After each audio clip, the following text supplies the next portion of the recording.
Welcome to Embodied Microdosing, where we explore the miracles that happen when we combine intentional doses of sacred mushrooms with trauma-informed somatic practices. Hi, I'm Rai, and this ministry is on a mission to help you embody healing. Let's answer your questions and call in expansion so you can integrate these highly effective evidence-based tools into your journey. Embodied microdosing is where science and spirituality meet to awaken the healer within. Let's take one conscious breath together.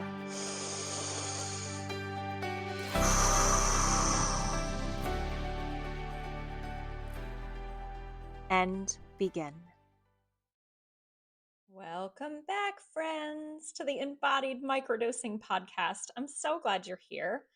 We're jumping right in today, talking about dosage, how to find that sweet spot microdose, what your best dose might be, and then answering questions around what an ideal dose range looks like if working with the whole fungi, perhaps some ground mushrooms. And of course, I will talk about the sacrament that we work with here in the embodied microdosing community, the liquid tincture that allows us to dose in a really special and easy way. So first, just a little friendly reminder, you can't microdose every day.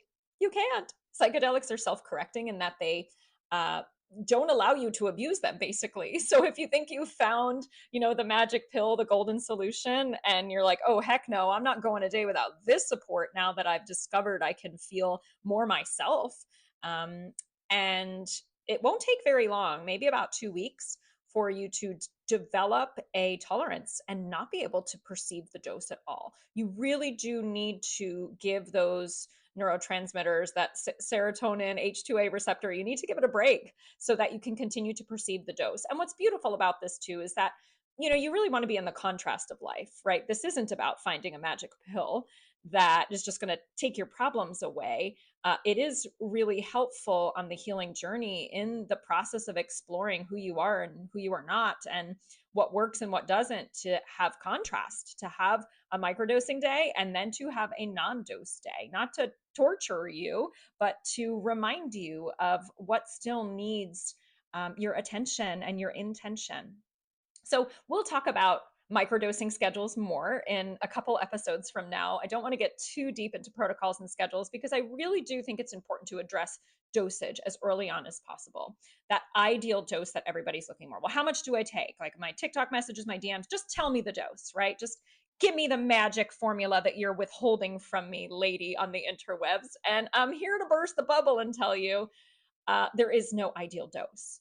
Right? We are all so individual. The medicines, the sacraments that you're working with are so varied and different, strain to strain, batch to batch, dose to dose, that you really do need to stay in an energy of curiosity and intention as you explore dosage. And I'll tell you, as someone who's been dosing very consistently for 7, almost 8 years now, I don't always take the same dose. That's the beauty. I'm not locked into, well, a 0.25 or a 250 milligrams is it. That's my dose. If I take more, I'm not good. If I take less, I'm not good. Here we go, right? That would be really nice and simple. And it's how pharmaceuticals work, right? And it's how supplements work sometimes. But it's really not how psychedelics work. So keep an open mind here as we go on the adventure, as you go on the adventure with the sacred mushroom to explore in your communion what dosage feels right on what day for what occasion, depending on your mindset and the setting that you're going into as well. Those are always variables to consider. So as we know, more is not always better. Right? We do get in this mindset in our culture like, well, okay, if a little bit of magnesium helped me to poop and sleep better and, helped my restless leg syndrome, I really need to pack it in and take as much as possible. And from someone who's can handle a lot of magnesium, more is not always better when you find yourself pooping. I didn't think I was going to talk about this. Pooping uncontrollably and not knowing, why are my stools so loose, right? Or why am I falling asleep in the middle of the day?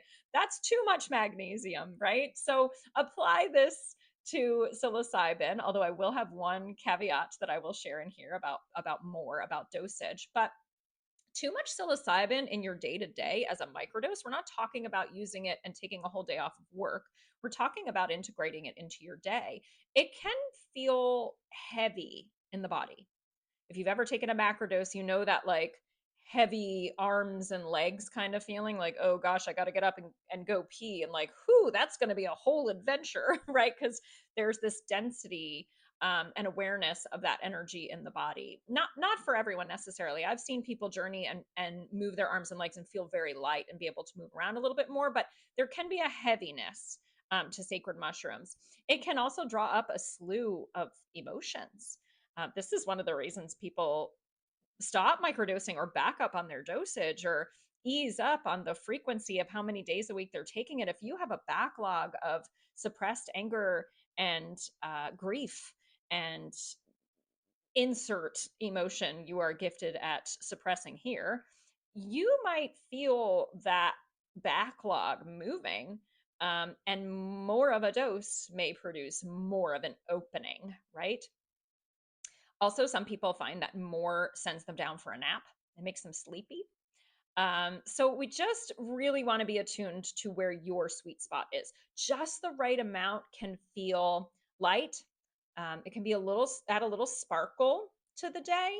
It can help you be more introspective and intentional around, oh, I see what just happened there. Like in the moment, connect those dots.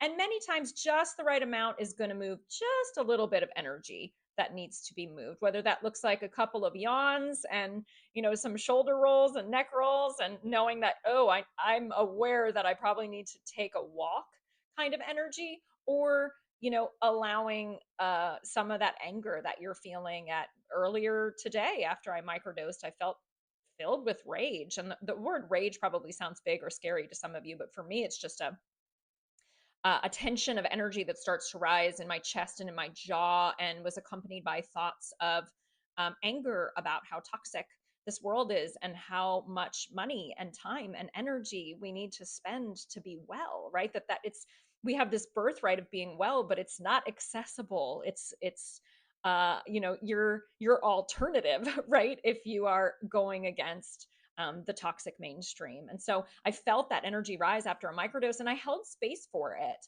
I, excused myself from my family. I went and did a couple of silent screams in my room. You can visit me on Instagram or TikTok or inside the Journey to Heal membership. I talk about this, and certainly inside of Transforming Trauma, the silent scream is so good. I mean, I needed only 3 of those to really move that rage that I was feeling in our world. And I just let a few tears fall. And then I sat and I took some breaths, and it was like, oh yeah, I mean, it was all of 5 minutes, right? And that energy moved. And then what was on the other side of that was infinitely more access to what I needed to do in my day, instead of like gritting my teeth, right? And just carrying the tension of that suppressed feeling into the day and snapping at my family and banging things down and being pissed off that I'm, buying shit that we shouldn't have to buy, right? Do you hear me? Like, okay, I moved that energy. And this can be intimidating when we first start to microdose. This is why the embodiment piece is so important, y'all, right? Like everything I just described to you wasn't me giving myself some sort of dissertation to talk myself through the anger. It was an embodied practice that I dropped into for 5 minutes, and boom, right? Now I'm more me. Now I'm more aligned. Now I can move through my day with more intention.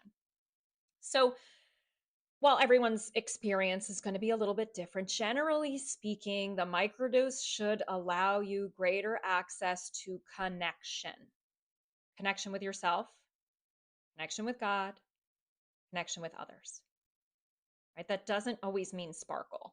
It's not always going to be rainbows and butterflies. It can be, it certainly can be. It means connection. And for me earlier, I got connected to the unexpressed anger and got connected to my body and got connected to my voice and got connected to my tears. And boom, that connection and embodiment allowed me to move forward. So at any dose, you're going to experience more access and more connection. To what that is, that's somewhat up to you, and really somewhat up to the medicine and the intention that you set. More about intention setting coming in the next episode. So let's get back to dosage. Start low and go slow. That's the phrase that's most commonly used in the microdosing world to describe how to find your best dose of sacred mushrooms. Start low, like teeny tiny, microdose. Some people call it a nano dose, like a dose that you might not even feel, and go slow. Meaning every time you increase the dose on a new day, not necessarily an hour after you dosed and you say like, well, I didn't feel it. Let's add some more. Let's go slow and add some more. That's not going slow. Allow your small dose to move through you for a full day and then bump it up the following microdosing day or the following day. Listen, this advice very much applies to cannabis, any psychedelic medicine you're exploring a relationship with. I mean, this applies to supplements that you're starting to use, especially for detox supplements. Something like a charcoal or humic and fulvic acids. Some of the zeolites, these detox supplements I recommend inside of my programs to help you um, remove from your system, from your body, from your mind, the consciousness of these pathogens in your body that doesn't belong. You don't just want to take the full dose of what's recommended when it comes to detox type supplements. So start low and go slow. This applies across the board to a lot of things. It applies to breath work, y'all. First time you do breath work, we don't need you hyperventilating, right? Just start with one intentional breath. That's it. That's a prayer. That in and of itself is breath work, in and out, staying with yourself in your breath all the way up and all the way down.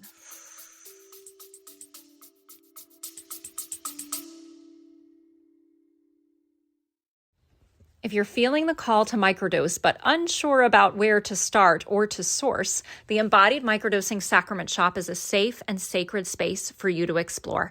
Inside, you can find pure, organic, handcrafted tinctures, including our 2 mushrooms, psilocybin and Amanita muscaria, both designed for your healing, grounding, and connection. We also have flower remedies like rose, lavender, holy basil, just perfect to complement your mushroom microdosing practice. All of these liquid remedies are easy to dose, very tasty, and can be taken directly in your mouth or added to your tea or water.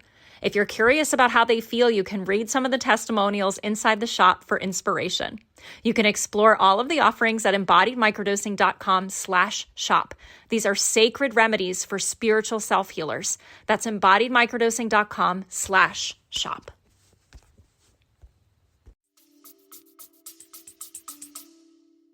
Okay, tiny, tiny, tiny. Okay, so if you're working with whole sacred mushrooms, if you're working with dried mushrooms, you're gonna need to grind them up into a powder to make sure the psilocybin, the medicine, is evenly distributed throughout. Okay, you can't. I tried this early on, breaking off a little piece of mushroom, throwing it down the back of my throat, choking on it as I throw water on top of it, and not knowing why I'm having a different experience day after day. The concentration of the psilocybin varies depending on where it is on the mushroom. The caps, for example, tend to have more than the stems. So coffee grinder, certainly a coffee grinder that you're not also using to grind up coffee for your in-laws when they come visit. You always want to have consent. I know it's very tempting to sprinkle a little sprinkle in people's foods, but no, please don't do that. And you're going to need a scale, a milligram scale, to do this in a measured way. So start low. If you're working with ground mushrooms, dried mushrooms, you're measuring, you have your scale, you have your grinder, you have all the tools, all the stuff I've gotten rid of since getting the tincture and easing things up. And you're going to need to measure like a 0.1. You can go even smaller, 0.05. Okay, so there are 1,000 milligrams in a gram. So a 0.1 is 100 milligrams. This can be very confusing in the beginning. I had to Google this endless times to make sure I was getting a typical a correct starting dose for myself. So then you would take that 0.1 or that 100 milligrams that you measured out and perceive, notice, right? This dose is pretty low. If it has no noticeable effect, you're going to increase by small increments up to a 0.15, 0.2, 0.25. 0.3. Now at 0.3, you're starting to get into like a pretty hefty microdose. So I would say most people fall between a 0.1 and like a 0.25. A 0.25 is a quarter of a gram. Okay. And an eighth has 3.5 grams in it. So a quarter of a gram is a pretty hefty microdose, but some people do need that much to perceive it. And as you go and you learn to work with the sacred mushroom, you may even need less once you like kind of get it. and can feel it and perceive it. So you can encapsulate that powder. You can, in the previous episode, I talked about all the various ways that you can take it, stir it into a coffee or a hot cocoa. If you're working with chocolates, cutting those squares into as even segments as you can, maybe even weighing the chocolate pieces. But all of that was a lot of work for me and a lot of doing. And personally, I found that a tincture, once I developed it, a liquid extraction was the best way to take the sacrament. And here, it's really a beautiful way to measure drop by drop how much you're taking. So just bump it up by taking another drop. That's it. It has a longer shelf life than ground mushrooms. It's portable. No scale is needed. And here's the exact way that I advise people to find that sweet spot by using the tincture. So you can dose 5 days in a row. That's the max, remember, that we talked about, 5 days in a row. And it's a really nice schedule if the medicine supports you, 5 days on, 2 days off. And you can use these 5 days on to titrate up day by day. So on day 1, you'll take 1 or 2 drops. You'll take them sublingually under the tongue, hold them, set that intention, say your prayer, and notice. Just notice throughout the day. On day 2, you can take 2 to 3 drops or 2 to 4 drops. On day 3, you could take 4 or 5 drops. Right? Day 4, you can take 5 or 6 drops. See where we're going here? This is not complicated. Day 5, you can take 6 or 7 drops, even 8 drops. And then take a break. At the end of day 5, take those 2 days off and observe, because there are benefits that can be perceived on the day after. We've talked about this. This is important, the afterglow day.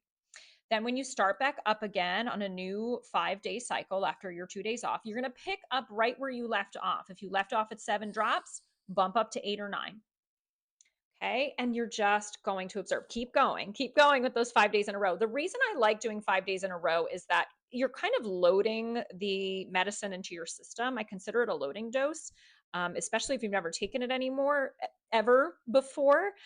Just having those consecutive days in a row where you're getting that serotonin lift, where you're experiencing a shift, even very, very subtle or sub-perceptual, a shift in your consciousness or your perception, slightly more aware maybe of the present moment, right? It's working in the background, whether you can feel it or not. And many people will say by day 4 or 5, they're like, okay, there hasn't been any super obvious moments where I'm like, oh, everything is different, right? It's going to be subtle. But when they look back on that particular week, they can really note like, oh, how interesting. I really didn't get triggered by my boss this week.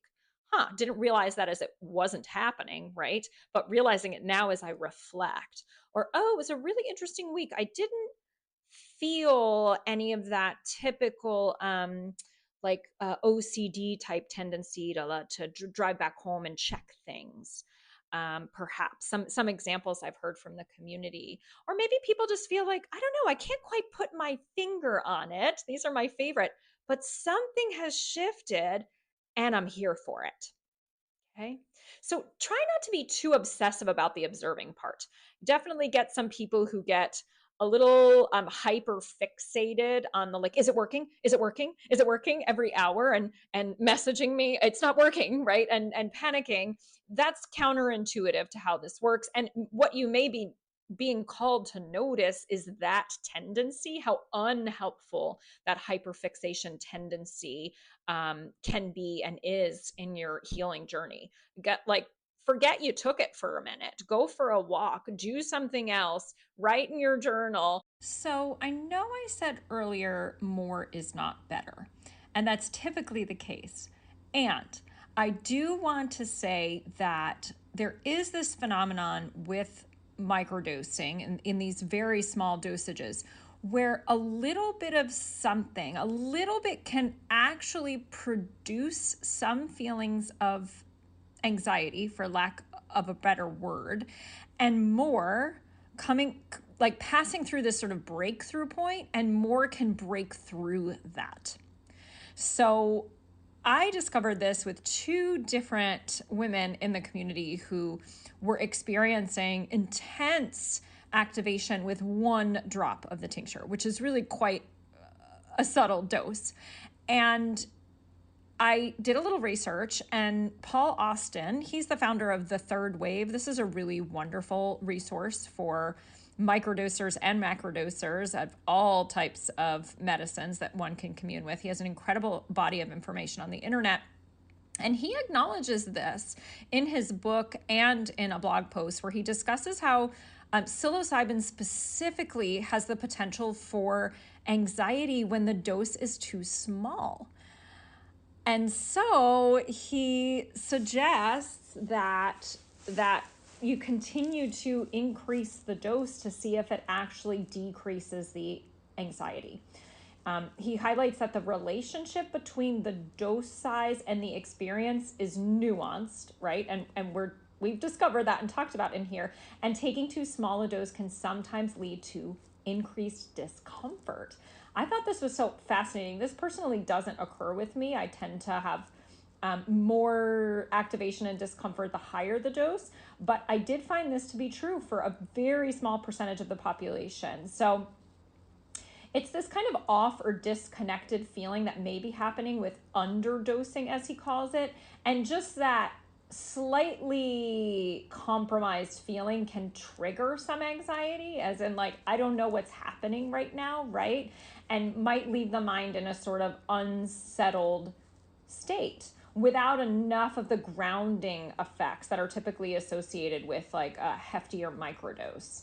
So I thought that was really fascinating and is worth naming here for those who experience an activation with a teeny tiny bit and think, oh my gosh, more is not better, because that is the case for the vast majority of people. But with some, especially if we're talking about feelings of anxiety, more actually might be better to help that kind of disconnect that may be happening with the more subtle experience. So food for thought, huh? Okay, a few final thoughts. You can certainly experiment with different dosages for different applications. Okay, so my dose on a Thursday morning before kids and work and life is usually somewhere around 4, 5, 6 drops.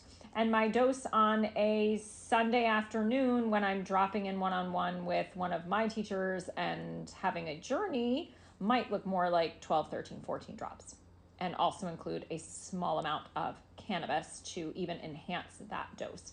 Something we can talk about more in a future podcast episode. So consider that, especially with the tincture, you can dial up and down your dose if you are going deep, going within, if your setting is tightly controlled, if you're not expected to care for others or be making decisions or working, if you're just in your own embodied experience and working with and moving that energy. Certainly when I do in-person work, microdosing breathwork journeys in person, each participant gets a travel-sized bottle.